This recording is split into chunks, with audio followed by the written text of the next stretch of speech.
This is Jamie Drummond for Good Food Revolution. I am here with our old friend Dougal Sharp. We're here at the Beer Kitchen on Lothian Road in Edinburgh, Scotland. How are you today, sir? Good, thank you. How are you? Now, the last time we spoke to you was actually many a year ago, back in Canada, at Select. Lots of developments going on at Innis and Gunn since then.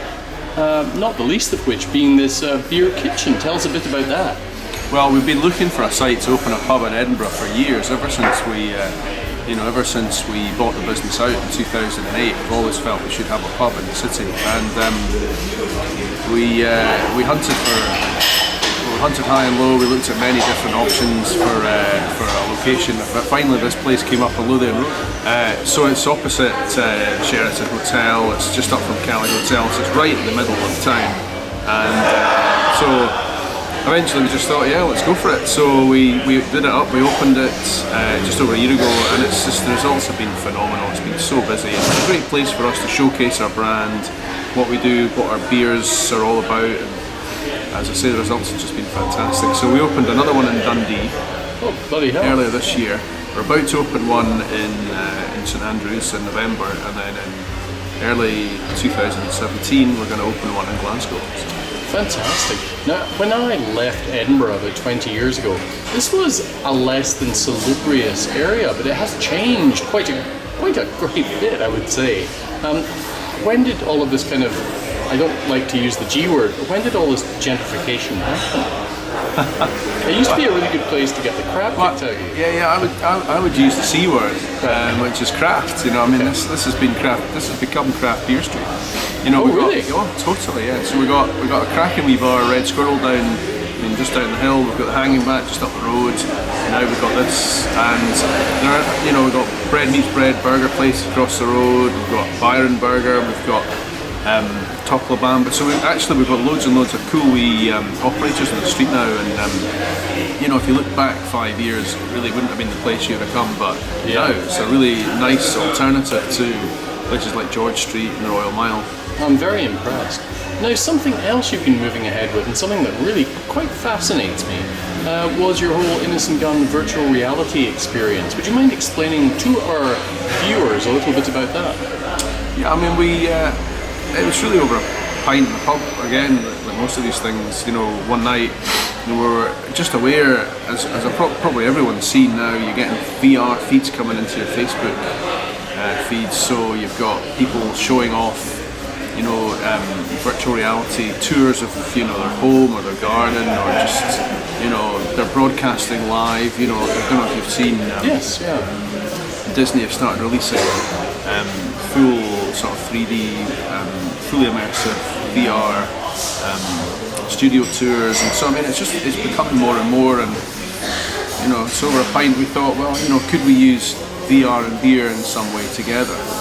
And so we spoke to an expert in the Netherlands who is an expert in the way that the brain perceives tastes and smells and visual stimulus and oral stimuli, and it turned out that actually you could use VR to change the way that you taste beer, and so we set about creating some films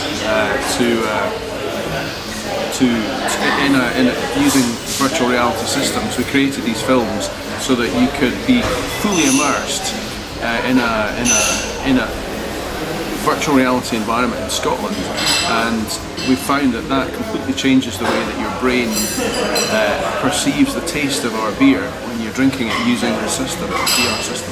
So you had one that was on kind of tranquil Scottish beaches, and that was for which one of your beers? So it was a scene that started off in a cave and went on to beaches and walks, and that was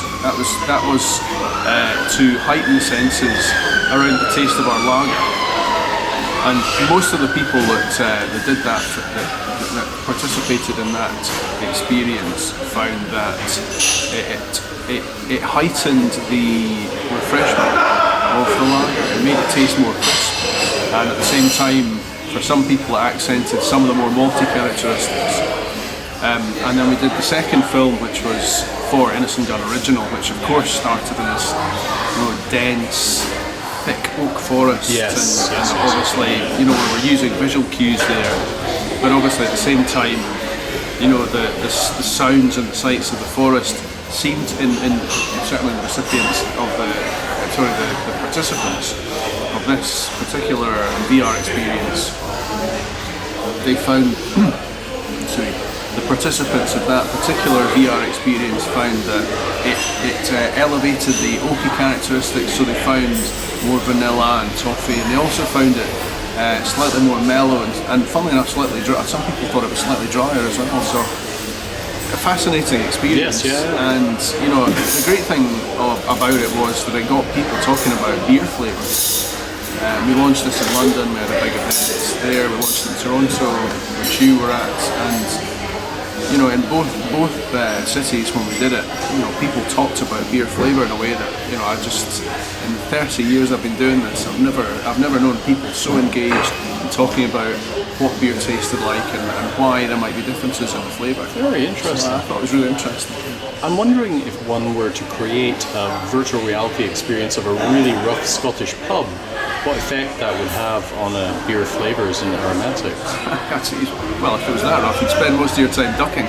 But no, you know, I mean, it's a bit of fun, and for sure, if people do this, they're going to find differences because you're depriving your normal sort of set of senses from certain key things, and that changes the way that you perceive what you're drinking. So you know, the sky's the limit. It'd be really interesting to see what comes next in this arena. No, it all fascinates me, I have to say, and you basically sent me down the rabbit hole with that little virtual reality experience. I wasn't quite sure the technology was there yet, but goodness me, I can't believe how accessible it is. So I'll be doing some experiments with that, that's for sure. Now, another thing I wanted to ask you about, you've actually, you're making quite a few beers now, but there was one that really intrigued me. Called Smoke and Mirrors. Would you mind telling me a little bit about that? I had to check to see if it was April Fool's Day or not, but it was actually a beer, I believe. Oh yeah, again, I mean, it's sort of the same thing happened, you know, over in one of our many company nights out. The question was asked, you know, does beer make you more truthful? And kind of, you know, that spark led to the conversation, well, you know, how about if you actually use beer to make people tell the truth, and could you add truth serum to beer? And of course we've been through two huge political sort of events in the last couple of years. Two referendums, yes. Yeah, well that's right, we've had the Scottish independence referendum and the European referendum, and you know, there was certainly a sense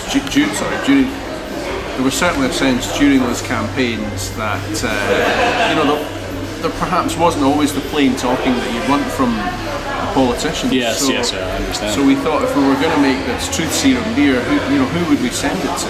Who would we use as a sort of example to send us? And of course, the eyes of the world are on Donald and Hillary at the moment. Two highest profile people in the world, I think, right now, and so for a bit of fun, but also to make a point, you know, we sent them a bottle each and challenged them to drink it in the run up to their next presidential debate.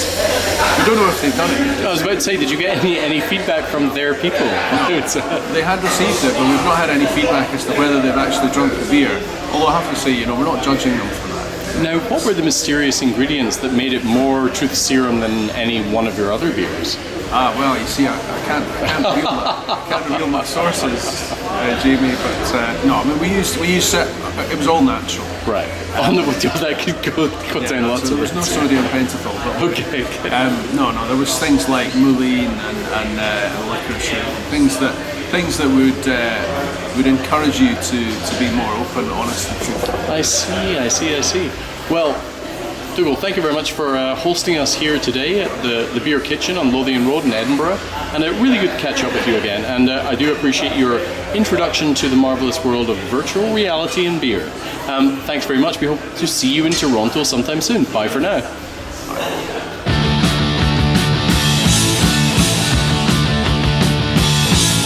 Give up!